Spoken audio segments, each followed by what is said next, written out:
Ben, the gaffer's told us that the disappointment of Saturday was put to bed pretty quickly. How's this week been in training?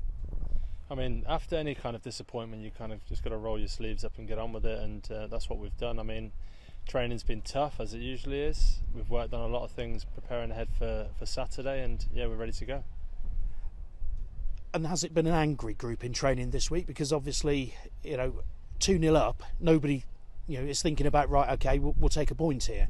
I wouldn't necessarily say angry, but we've got to try and train at that intensity in every session and everything that we do. So I'd say, never get too high and never get too low. Don't get me wrong, you want to be frustrated after games, and also you want to get back on the horse and go again, but at the same time you've got to kind of keep a level ground, and that's what we try and do. And has that been a message that you and one or two of the more experienced players have been able to pass on to some of the younger lads? Yeah, I mean, sometimes you don't have to say it. You more speak with your actions rather than just by speaking to people and saying to people, do this, do that. More comes from what you do yourself, and people follow that.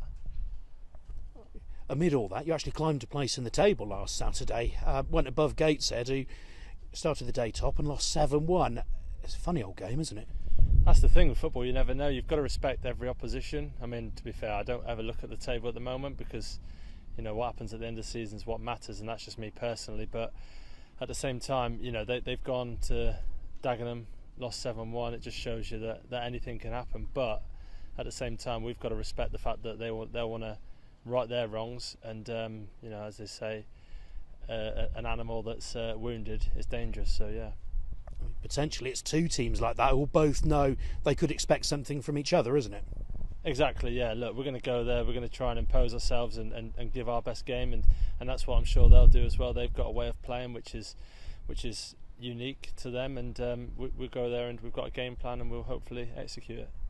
No Ryan Innes last weekend or for this weekend in the defence alongside you. How's it been playing with Jordan Moore-Taylor? Because he's missed most of pre-season, didn't he?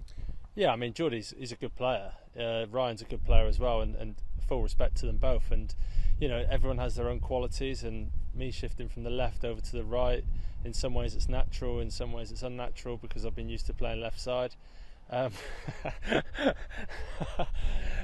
So it's sorry. So yeah, I suppose everyone has their qualities, and it's about adapting to that. Yeah, I mean, Jordan obviously left-footed, you right-footed. Could we get a video logging when he comes back across it? I'd rather not. Jordan left-footed, you right-footed. I mean, although you've played on the left, does it actually feel more natural? Are you more at home on the right side of the two? It's bizarre because I played a lot at the left-hand side growing up as a kid, so I'm used to that. And of course, being right-footed, I'm used to playing on the right as well. So they each have they come with their good and bad things, but at the same time I'm playing with a left footer that provides balance as well, so yeah. And who covers the middle when sort of you're both on your weaker foots on the inside, aren't you?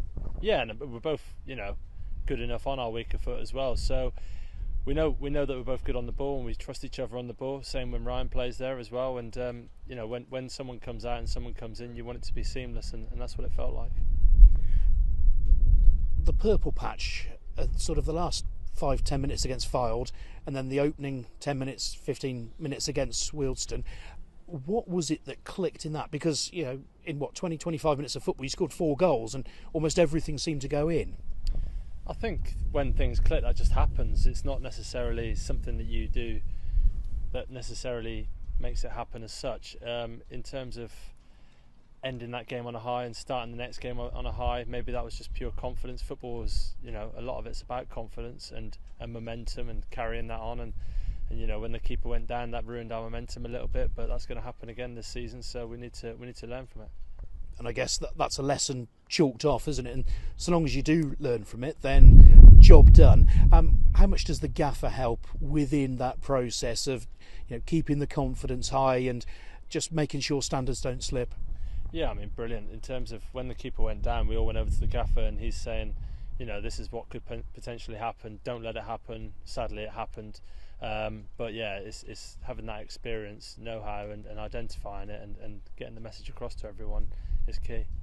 What have you made of the start that Forest Green have put in so far? Because especially with so much of it being achieved on the road, it's been pretty good, hasn't it? Yeah, it's been good, but at the same time, it's only a very, very short part of the season done. There's a long way to go, and what happens at the start of May is what matters. So, yeah, for us, we just got to keep going, try and win every game possible, and see where it takes us. You've already played over a quarter of your away games so far. I don't know if you've worked that one out yet, but Gateshead, how do you make sure, first of all, that the journey doesn't beat you? That's the first thing, isn't it?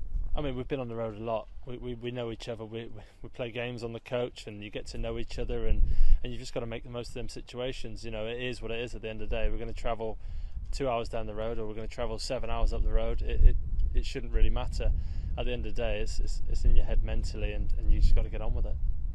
On those games on the coach, can you tell us any more about them? Is it card schools, or is it sort of quizzes? What is it? All I can tell you is Liam Sercombe's not very good at them.